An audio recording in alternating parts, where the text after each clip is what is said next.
എസ്.കെയും രാഘവനും സംസാരിക്കുന്നു. രാഘവൻ: മാഫിയയിൽപ്പെട്ട ആൾക്കാരായിരിക്കും. ഇവരുടെ പേരിൽ വലിയ ഗ്രൂപ്പുണ്ട്. എസ്.കെ: ഏയ്, അവര് സത്യം പറഞ്ഞു.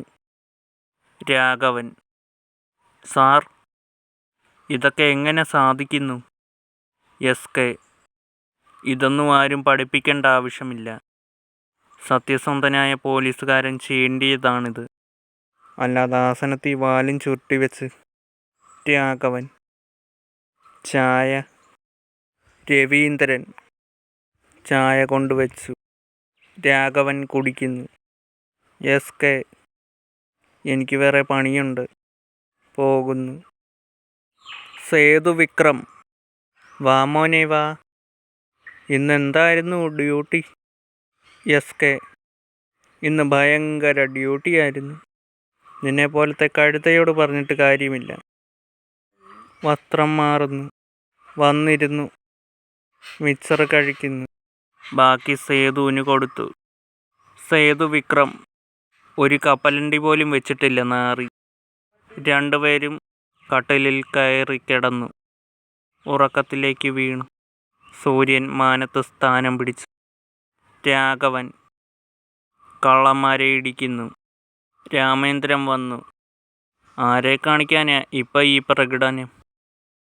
സ്റ്റേഷനിൽ കടന്ന് പ്രതിക്ക് വല്ലതും പറ്റിയ ഞാനാ ഉത്തരവാദിത്തം പറയേണ്ടത്. ഇതൊക്കെ ഔട്ട് ഓഫ് ഫാഷൻ അല്ലേടോ. പുതിയ വല്ല നമ്പരും ഉണ്ടെങ്കിൽ പുറത്തെടുക്ക്.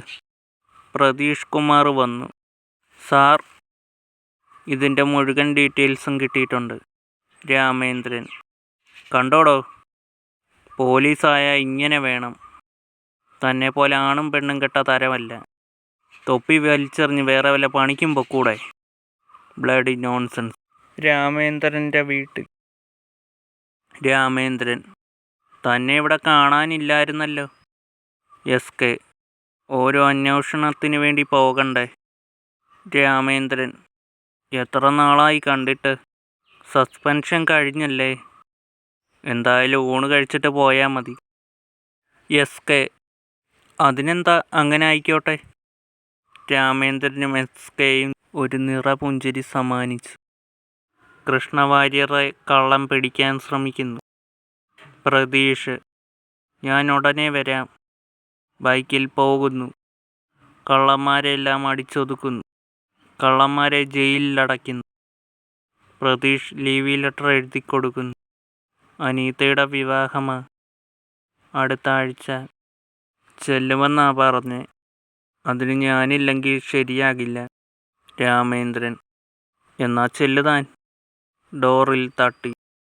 എസ്.കെ ഡോറ് തുറന്നു.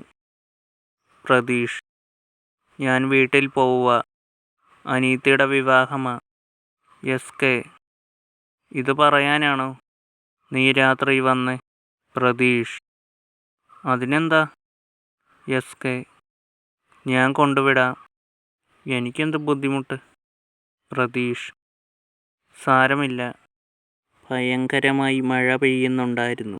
പ്രതീഷ് ബൈക്കിൽ പോകുന്നു. മുന്നിൽ ഒരു ജീപ്പ് വന്ന് നിർത്തി. പ്രതീഷ്: ആരാ? പീതു കൃഷ്ണ ഇറങ്ങി. കുടയും ചൂടി പീതു കൃഷ്ണ നിൽക്കുന്നു. പ്രതീഷിൻ്റെ പുറകിൽ കൂടെ ഒരു ഗുണ്ട വരുന്നു. കഴുത്ത് കണ്ടിക്കുന്നു. വിധു കൃഷ്ണ: ഇവനെടുത്ത് ആ കടപ്പുറത്തേക്ക് ഇട്ടേക്ക്. ഇതിൻ്റെ ബാക്കി ഭാഗം ഇതേ സമയത്ത് നാളെ ഉണ്ടായിരിക്കുന്നതായിരിക്കും. ടാറ്റാ.